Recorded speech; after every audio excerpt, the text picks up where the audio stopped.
सारी दुनिया आपको, आपके जितने भी फॉलोअर हैं सब आपको खान सर बुलाते हैं। अब तो आप बता दीजिए आपका पूरा नाम क्या है खान सर? एक्चुअली क्या है कि एक शिक्षक के लिए खुद के नाम से ज्यादा मायने रखता है कि उसके द्वारा पढ़ाए गए लड़के देश का नाम रोशन करें यहाँ पर, तो वो लक्ष्य मेरे लिए ज्यादा इंपॉर्टेंट है। हमको अपने से ज्यादा मतलब नहीं। वाह। मैं खान सर के बारे में बता दूं कि इनका यूट्यूब पे जो एजुकेशनल चैनल है उसके 17 मिलियन मतलब 1,70,00,000 फॉलोअर्स हैं। अब 19 हो गए। 19 हो गए। बाप रे, क्या बात है, वाह। तो लॉकडाउन से पहले सर 30,000 थे। हाँ। एकदम लॉकडाउन के बाद जितनी आपकी सब्सक्रिप्शन बढ़ी है उतनी तो ओटीटी प्लेटफॉर्म्स की नहीं बढ़ी जितनी आपकी बढ़ गई। ये नेक काम की शुरुआत कैसे हुई थी खान सर? लॉकडाउन से पहले हम लोग ना ऐसे फिजिकली क्लास में ज्यादा पढ़ाते थे। अच्छा जी। क्लास में भी बहुत भीड़ रहती थी, लड़के पढ़ नहीं पाते थे। मजबूरी हो गई लॉकडाउन के बाद यूट्यूब पर पढ़ाना, क्योंकि दूसरा कोई ऑप्शन ही नहीं था। और हमको भी नहीं समझ में आया कि लोगों ने क्यों इतना ज्यादा सब्सक्राइब करते गए, क्योंकि हम तो वैसे ही पढ़ा रहे थे जैसे पहले पढ़ाते थे वहां पे।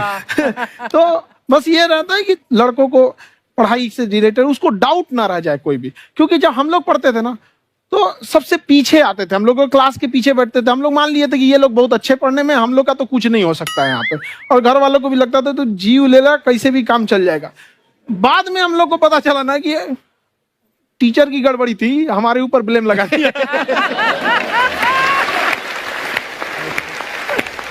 सर आइए, बहुत बहुत स्वागत है आपका।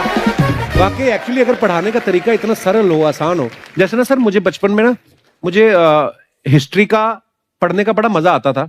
बड़ा होके पता चला कि मेरा हिस्ट्री में तो था इंटरेस्ट, पर मुझे कहानियां पढ़ना अच्छा लगता था जी। आज मुझे थोड़ा लिखने का भी शौक है, एक आध कुछ शायद फ्यूचर में चल के आप वो भी कुछ ऐसा देखें, तो मतलब मुझे शौक है लिखने का। अब जाके समझ में आया कि वो क्यों अच्छा लगता था, उसमें कहानी होती थी।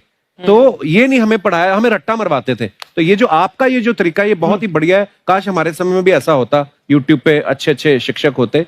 हालांकि हमारे टीचर भी बहुत अच्छे थे, लेकिन इतने डिटेल में खान सर मैंने आपके वीडियोस देखे हैं, मतलब जिस सब्जेक्ट को आप जानते भी ना हो और अगर लेक्चर देखें और सुने तो उसमें इतनी रुचि पैदा हो जाती है। बिकॉज हम सब टीचर्स के द्वारा ही पढ़ाए गए हैं और हमारे अच्छे टीचर्स भी रहे हैं, लेकिन जरूर आप में एक बहुत ही खास बात है कि आप हर सब्जेक्ट को बहुत इंटरेस्टिंग बना देते हैं। और थैंक यू। इसमें क्या है ना, टैलेंट जो है ये टीचर्स को विजुअल ट्रेनिंग कैसे देनी है, जो बताया अभी कपिल जी ने। कहानी, मैं एक छोटा प्रश्न पूछता हूँ, असैसिनेशन की स्पेलिंग किसको मालूम है?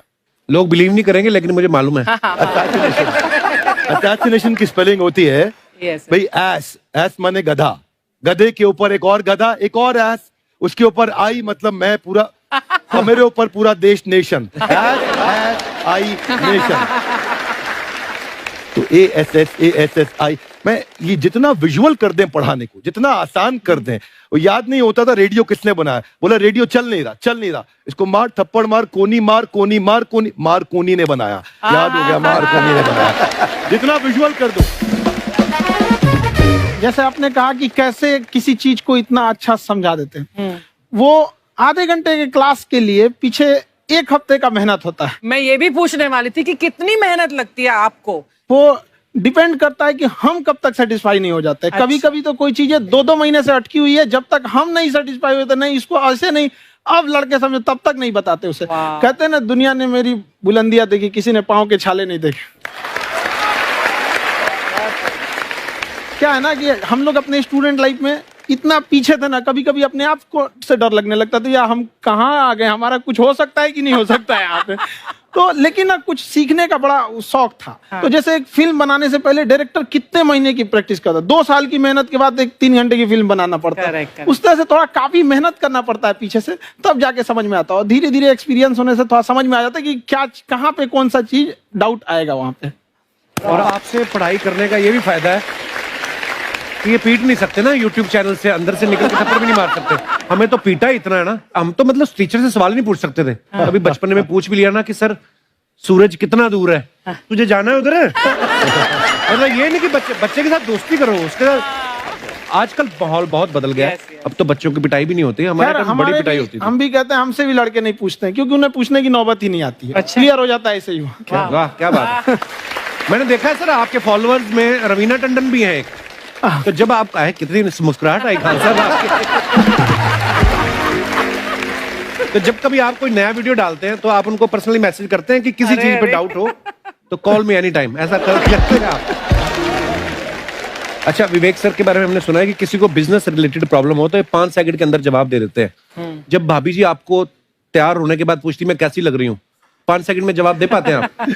देखिए, इसमें तो सभी लोग पीड़ित है और हर जगह, हर घर में ये जरूर सुना होगा सबने कि बच्चों के चक्कर में तुम्हारे साथ रह रही है, वरना तुमको तो कब का छोड़ के चली गई होती। ये बड़ी कॉमन बात है। So right.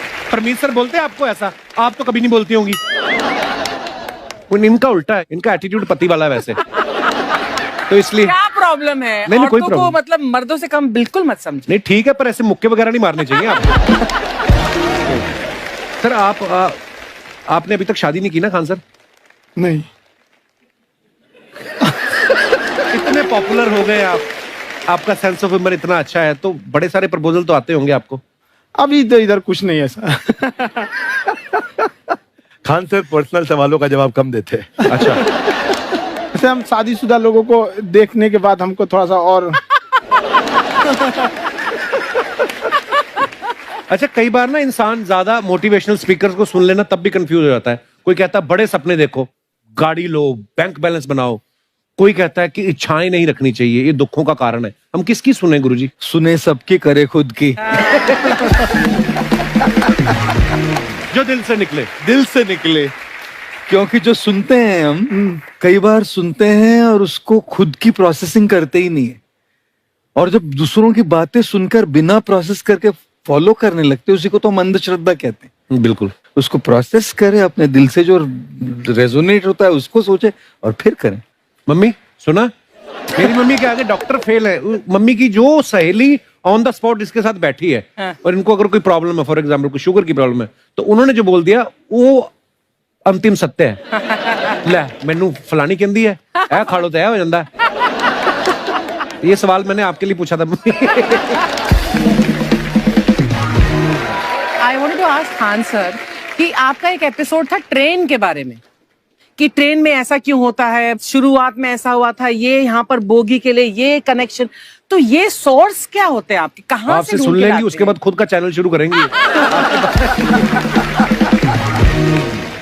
कुछ चीजें तो ऐसे डायरेक्टली मिल सकती हैं, और नहीं तो वहाँ ऑन द स्पॉट जाके वहाँ पे पूछ लेते, जो वर्कर होते हैं ना, उन लोग को ज्यादा आइडिया रहता है, उन लोग से वो पूछ लेते हैं कि ये कैसे काम करता है, तो वो ज्यादा कोशिश करते हैं कि हम किसी चीज को खुद से अगर जाने रहेंगे तो ज्यादा अच्छे से डिलीवर कर सकते हैं। तो कई बार वहाँ यार्ड वगैरह में भी चले जाते हैं पता करने के लिए। लेकिन बहुत इंटरेस्टिंग था। हवाई जहाज पर भी बनाइए। आप कहती हैं तो एक उस पर भी बना ही देंगे। बहुत शुक्रिया जी। अच्छा सर, कई बार ना माँ बाप भी, जो मैं ये कहूंगा कि उनकी गलती होती है कि अगर अब बच्चा आपका 4-5 साल का है, आप शुरू से उसके मन में डालना शुरू कर देते हो कि ये तो इंजीनियर बनेगा। हो सकता है बाप इंजीनियर हो, वो चाहता है कि जरूरी तो नहीं है। अब मेरे पिताजी पुलिस में थे जी, मेरे मामा सब आर्मी में थे, मैं अकेला इस फील्ड में निकला है, मुझे ये चीज अट्रैक्ट करती थी। ये कहाँ तक सही है सर? जी मेरे हिसाब से तो बच्चों पे कभी प्रेशर नहीं डालना चाहिए, लेकिन साथ ही साथ हमको ये भी देखना चाहिए कि जैसे एल्बर्ट आइंस्टाइन ने एक बहुत अच्छी बात बताई थी, अगर एक खरगोश हो, एक बंदर हो, एक हिरन हो, एक शेर हो और एक मछली हो, उन सब को आप एक कतार में खड़ा कर दीजिए और उन सब के लिए एक ही टेस्ट हो कि आप पेड़ पे सब लोग कैसे चढ़ पाए। बहुत खूब। ओके, अब सबको एक टेस्ट कैसे दिया जाए?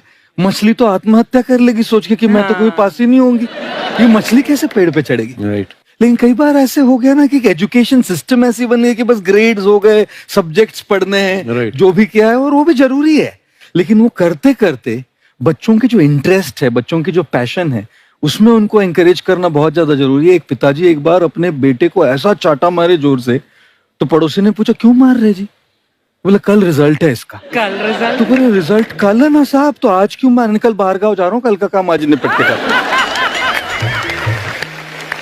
कहने का मतलब ये है कि आप देखिएगा कि अगर आप बच्चों को अपने कॉम्पिटेंस के हिसाब से नहीं देंगे तो ये चाटे खा रहने पर ये फेल ही होते रहेंगे। बहुत खूब। ओके। अच्छा, विवेक सर का एक कहना है कि बच्चों का अगर 95% से ज्यादा मार्क्स आते हैं वो भी खतरनाक होते हैं। 75 से 85% वाले जो बच्चे होते हैं लाइफ में बड़ा अच्छा करते हैं। अच्छा। कभी किसी पेरेंट्स ने आगे कहा है कि आपकी वजह से मेरा 95% वाला बच्चा 75 पे आ गया?